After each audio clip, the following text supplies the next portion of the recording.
like a Hellcat. तो कैसे हैं आप लोग? होप कि आप लोग अच्छे होंगे। तो आज हम पढ़ने वाले हैं सक्षम क्लासेस के थ्रू एक चैप्टर जिसका नाम है a legend of the northland. तो चलिए शुरू करते हैं। देखिए इसका heading a legend of the northland by Phoebe Cary. Theme This poem is a ballad based on a little woman and Saint Peter. The little woman's greed stopped her from sharing even her smallest cake with hungry Saint Peter, thus earning his wrath. Saint Peter cursed her to be a woodpecker and suffer till the posterity. तो ये जो एक chapter है तो एक Saint Peter और एक greedy women के लिए के ऊपर है कि एक ग्रीडी वुमेन थी और सेंट पीटर। आप जानते होंगे सेंट्स कौन होते हैं। तो वैसे ही सेंट पीटर आए ग्रीडी वुमेन के शॉप पे कि उन्हें वो केक बना रही थी ग्रीडी वुमेन। तो उन सेंट पीटर ने बोला मेरे को थोड़ा सा केक दे दो, मैं बहुत हंगरी हूँ। तो सेंट्स तो बहुत महान होते हैं, उनका गॉड से कनेक्शन होता है, तो उनको तो हम बिल्कुल भी मना नहीं करते हैं। तो ये जो ग्रीडी वुमेन थी इसको पता ही नहीं था कि वो सेंट पीटर है।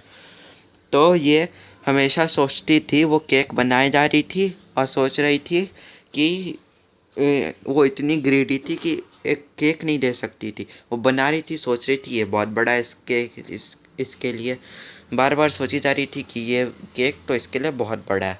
लेकिन क्या हुआ कि उसने उसको यही सोच में कुछ दिया ही नहीं। तो जो सेंट पीटर है तो वुमेन को कर्स कर दिए, एक वुडपेकर बना दिए और वो पूरी लाइफ टाइम के लिए वो वुडपेकर ही रही। और आप समझते हैं कि वुडपेकर की ज़िंदगी कितनी मुश्किल है। एक एक मतलब वुड में छेद कर कर के उसे खाना मिलता है।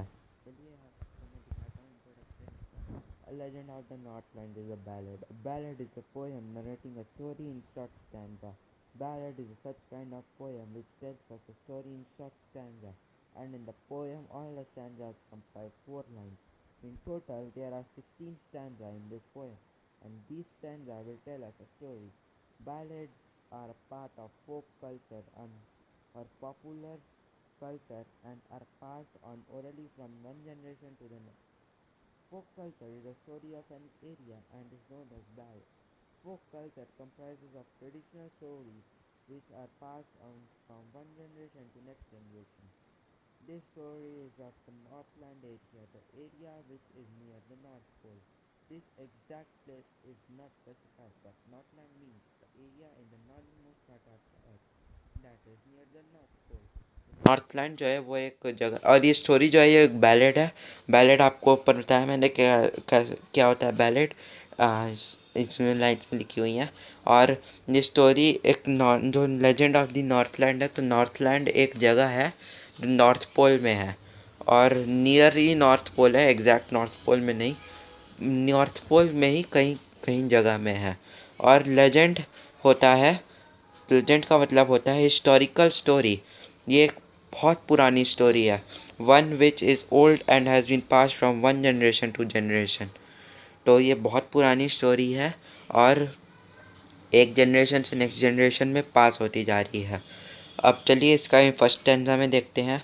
Away away in the north land where the hours of day are few and the nights are so long in winter that they can not sleep them through. बहुत दूर दूर नॉर्थ लैंड में जहाँ पे डेज जो होते हैं वो बहुत कम होते हैं और नाइट्स होते हैं वो बहुत लंबे होते हैं। जैसे ठंड का समय होता है तो हमारा यहाँ पे डेज शॉर्टर होते जाते हैं, नाइट्स लॉन्गर होते जाते हैं, वैसे वहाँ पे हमेशा डे शॉर्टर और नाइट लॉन्गर रहते हैं। चलिए इसका मीनिंग देखते हैं स्टैंजा का। In the region around the North Pole, the duration of the day is very less because its position is such that the sun rays reach for a very less time. सन की जो raise होती हैं वो बहुत कम time के लिए वहाँ पर पहुँच पाती हैं। When the area is experiencing winter season, the duration of night is very very long and the daytime hours are very less. In line 4, they refers to the people who live in this region. They का मतलब है इस they यहाँ पे people को refer करते हैं जो नॉर्थ लैंड में रहते हैं. The poet says that the duration of if they go to the bed, take a few hours of sleep and then they wake up, it is still night time. He wants to emphasize on the fact the duration of night is very long. जैसे यहाँ दिल्ली में जो होता है कि 12 hours में से करीब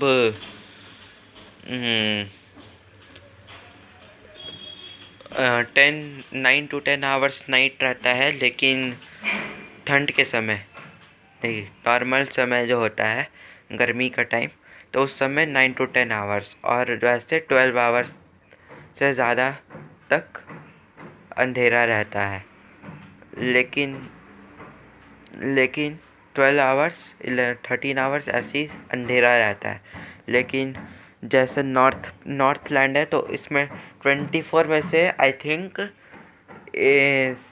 16 to 17 आवर्स तक नाइट रहता होगा, जैसा मेरे को लगता है. चलिए सेकंड स्टैंजा में देखते हैं. Where they harness the swift reindeer to the sledges where it's reindeer होते हैं, जैसे सेंटा क्लॉज का नाम आपने सुना होगा. तो वहाँ पे सेंटा क्लॉज जो होते हैं, जैसा नॉर्मल बच्चों को जो पिक्स दिखाए जाते हैं उनके कि वो स्ली में आते हैं, रेनडियर के बंधे रहते हैं, वैसे ही आते हैं और वही सब होता है. The sledges when it snows and the children look like bear cubs in their funny furry clothes. Meaning देखते हैं. The Northland experience severe cold condition. It's snowy area. The reindeer is an animal which found in the polar region. Polar region में find हुआ जाता है खाली ये animal. People tie the reindeers to sledges and the reindeers pull the clothes made of fur which is like the furry skin of a bear. चलिए third stanza में देखते हैं. They tell them a curious story. I don't believe this true. And yet you may learn a lesson if I tell to you. यानी यहाँ rhyme scheme भी दी हुई है. चलिए मीनिंग देखते हैं इसका. In line 1, they refers to the parents or elders and them refers to the children or the younger generation. The elders of the Northland region tell a strange and interesting story to the younger generation. The poet says that he doesn't like that the story is true, but if he tells the story to the elder reader, maybe the reader could learn a lesson from it. The story gives an important message. चलिए fourth stanza में देखते हैं. Once when the good Saint Peter lived in the world below and walked about it preaching just as he did, you know. चलिए इसका meaning देखते हैं.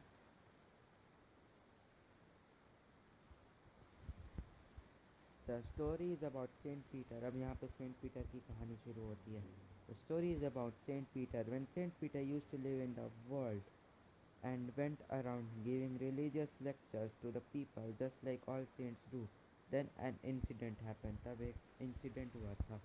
He came to the door of a cottage in traveling round the earth where a little woman was making cakes and baking them on the hearth.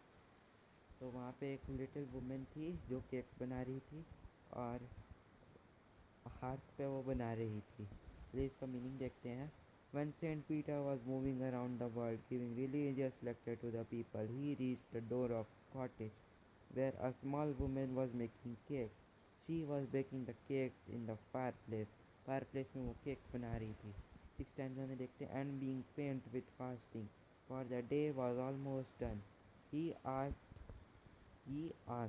her from her store of cakes to give him a single one.